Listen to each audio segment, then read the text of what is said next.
Just to explain a little bit about what high-pressure laminate is, basically this is constructed just like a high-end Martin guitar, but this is actually a photograph of rosewood rather than a piece of wood. It's, the composite material resonates very well. You can see koa, mahogany, rosewood. These particular guitars, this is our new gloss top model. We've been doing them with solid spruce tops for a while now, but this just introduced that Anaheim NAMM. That's a beautiful guitar. Is kind of combines our 16 series gloss top with the X series. An aluminum top. That's one of the other alternative materials that Chris Martin had developed. Real proactive with finding new resources to build guitars with, knowing that, Brazilian's out of the picture for the most part. Mahogany is getting more and more rare and expensive, and the tone woods that we're using right now may not be available to us 50 years from now. So, and the other cool thing about the laminate material is that being that it's a photograph, you can use images and different color patterns. So you can create things like this, the Cowboy Series guitar. So you're able to put any image on top of a guitar at this point. Exactly, right.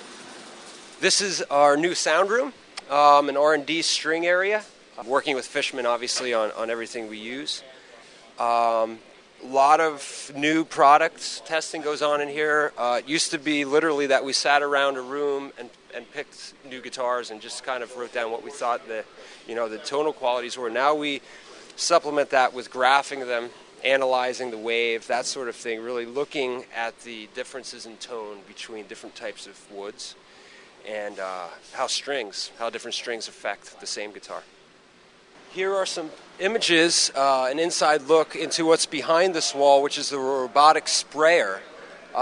This has applied the lacquer, and that is an arm very similar to the polishing arm that applies the lacquer to each surface.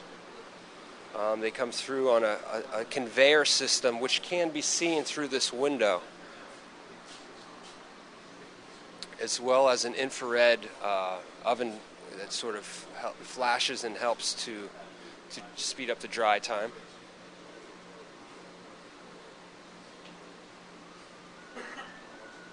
Just so we don't pass it by. This is the area where all the guitars have been strung and are awaiting what we call the 8-day hold, where after string tension is applied to the tops for the first time, we'll put them away for 8 days, bring them back out, and then the top and the neck has moved and reacted to the tension. We'll readjust it to the right spec, right heights, and off they go. This is again the pre-finished department. We kind of walked through on the other side and saw the staining and filling process. These are guitar necks that are entering into that process. They've been prepped. You can see here that the fingerboards have been taped so that no lacquer gets onto the already finished ebony boards and frets.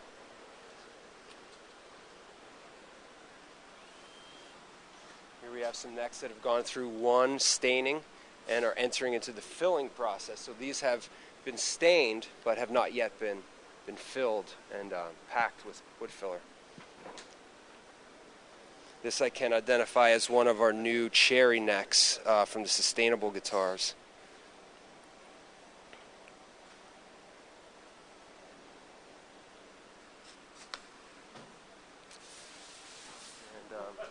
The area and suit required to do the job of filling, which basically involves painting wood filler onto a buffer and then oscillating the buffer at a high speed, pushing into the neck, which obviously creates some overspray.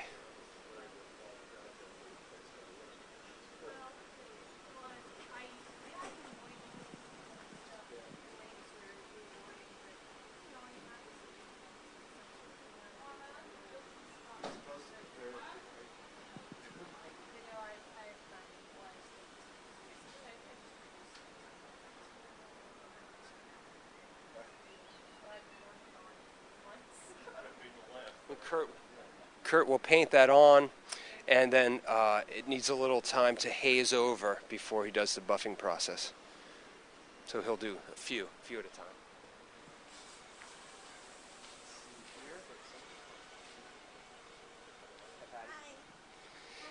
This is the pearl inlay department. We have a pearl inlay artist in the custom shop that works exclusively on customs and one-of-a-kind inlays. His name is Tracy Cox. This is the pearl inlay department that deals with the bordering of the 45 series and the 40 series, and many rosettes actually that contain abalone pearl. This is a D100 in process, Brazilian rosewood dreadnought. It commemorates the 1 millionth serial number. This is a production model, not exact replica, but inspired from the artwork of Larry Robinson's 1 millionth serial number, which we'll see in the museum shortly. And this represents the most expensive guitar in our line currently. Retails for $109,000.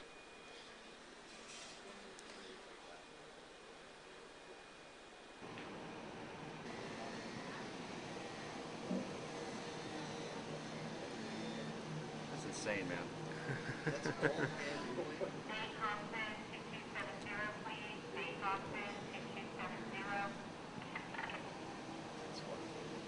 It's a combination actually of metals and pearl and MOP. And in the millionth guitar, there are actually half a dozen different types of gemstones that are set into the back.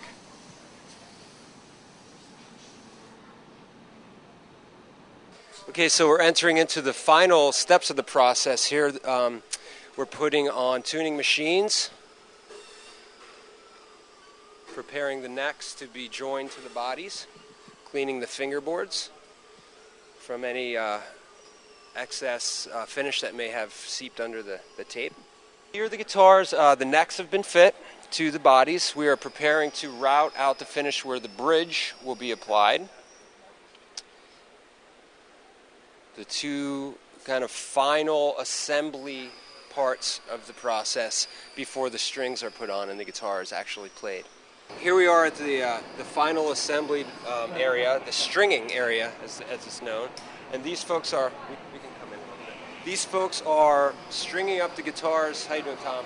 Stringing up the guitars for the first time, checking the entire instrument inside and out for any quality issue that may be noticed at this point. Bringing the guitar to life for the first time, playing every string, every fret, jamming on it a little bit, just making sure everything's cool, and then puts it into the warehouse for that 8-day hold.